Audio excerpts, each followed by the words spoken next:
मित्रांनो तुम्ही समोर बघतात साहिल गणेश मूर्ती कारखाना आहे. तर त्या कारखान्यामध्ये आता आपण जाणार आहोत.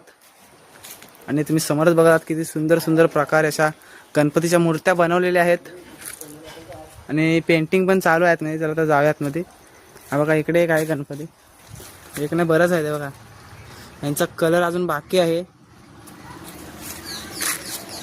हा बघा मित्रांनो दादा आता कलर मारत आहे गणपती. म्हणजे काय काय करतात हा काय फिनिशिंग आहे. हे बारीक बारीक होल असतात ना त्यांना हे फिनिशिंग हे भेटतं व्हायटिंग भेटते ती भरायची असते. तर मित्रांनो तुम्ही समोर बघा रुपेश सुतार मूर्ती घडवत आहेत. तर ह्यांचा मी नंबर आपल्या व्हिडिओमध्ये देणार आहे. तुम्हाला जर मूर्ती वगैरे हव्या असतील तर त्या नंबरवरती कॉन्टॅक्ट करा. आणि अशाच नवनवीन प्रकारच्या मूर्त्या तुम्हाला इकडे बघायला भेटेल. या बघा पंधेरीमध्ये सुतारवाडीमध्ये हा कारखाना आहे. आणि इकडे फिनिशिंग झालं इकडे पण. चला तर आपण जाऊया आपण. हा बघा माझा मित्र इकडे पॉलिश करते गणपती. खूप साऱ्या गणपतीच्या मूर्त्या तुम्ही बघत आहात. हा बघा अजून पेंटिंग करायच्या बाकी आहेत. हा बघा मित्रांनो इकडे कलर मारलेल्या मूर्त्या आहेत. हा बघा मित्रांनो किती सुंदर प्रकारे हा गणपतीचा कलर वगैरे मारलेला आहे. पूर्ण फिनिशिंग वगैरे करून झालेलं आहे. कलर मारून झालेला आहे. इकडे पापलेट माशावरती आहे.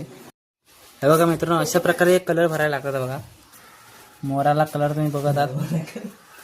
आणि इकडे धोतर वगैरे तुम्ही बघा किती सुंदर प्रकारे अशी रंगवलेली आहे.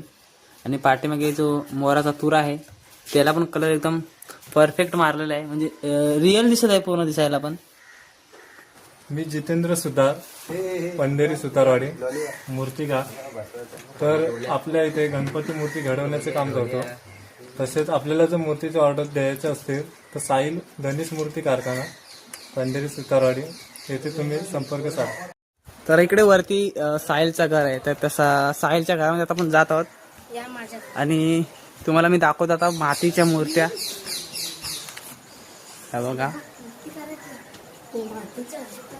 चिनी मातीच्या आहेत. चिनी मातीच्या असतात ना मूर्त्या त्या आहेत. ह्या पाण्यामध्ये लगेच विरघळतात मित्रांनो. हा मित्रांनो आजच बनवलं आहे बघा. अशा वेगवेगळ्या अशा मूर्त्या तुम्हाला बनवून भेटतील आपल्या पंधेरी सुतारवाडीमध्ये.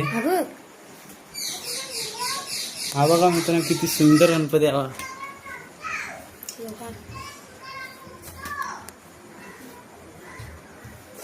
लोहार काम करत आहे गणपती.